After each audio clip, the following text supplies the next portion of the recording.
As 2016 draws to a close, we would like to take a moment and look back at some of the major headlines from this year. ABC 7's Christopher Brantley is joining us now with more on that. Christopher. Well, good evening, Haley. Every year we compile a list of the biggest stories that we felt were making most headlines around the Suncoast. Unlike some years, this year we had a lot to choose from. Sunday, January 17th, 3:30 a.m. The Suncoast was awoken by alerts of major tornadoes. But this is the area that is now we believe to be the tornado on the ground heading off to the northeast. 3 tornadoes touched down and began ripping through parts of the Suncoast, the first tornadoes in our area in years. Siesta Key had major damage. Apartment buildings were evacuated. But the worst damage was undoubtedly in Duet, where a husband and wife were killed while protecting their grandchildren from the winds. They were two of the best people. Steve and Kate would do anything. Steve did everything and anything for any neighbor, anytime. Their son was injured, but in a glimmer of hope, an online GoFundMe account helped raise money for medical bills. Number 6. Florida hadn't been hit by a hurricane since 2005, but this year our luck ran out. Manatee County dealing with a lot of flooding from what was Tropical Storm and now Hurricane Hermine. Hurricane Hermine struck in September, killing 1 and doing more than $1 billion in damage statewide. In the matter of an hour, things went from clear skies and just flooding to a lot of rain, a lot of wind. Homes were left flooded on the barrier islands and throughout Bradenton. Erosion on Minnesota Key left some homes teetering over the Gulf.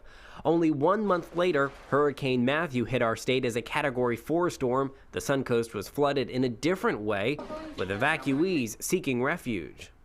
Number 5. Help for the homeless stagnates. After years of debate on building a homeless shelter, negotiations between the city of Sarasota and the county broke down. This year's point-in-time survey showing the homeless population increased by nearly 400 people. And yet, there is a glimmer of hope. The Quality of Life program at the Salvation Army helped more than 350 homeless transition into permanent housing. This is a great thrill for me, that this happened so quickly. And even though I'm opposed to the city, I am very grateful to them for providing all this for me. Number 4. It was the shot heard around the world. In August, 73-year-old Punta Gorda resident Mary Knowlton was allegedly shot by an officer during a citizen's training exercise. Witnesses tell us the officer in question in last night's shooting was wearing a disguise. The firearm Officer Cole used was meant to be fake. However, it was real and loaded. Several shots rang out and Knowlton fell to the ground. A witness to the shooting said it changed her view on life. How quickly things can change. Split second, and lives are over. The Knowlton family settled with the city for $2 million in damages. The Florida Department of Law Enforcement investigation is still ongoing with Officer Cole on administrative leave.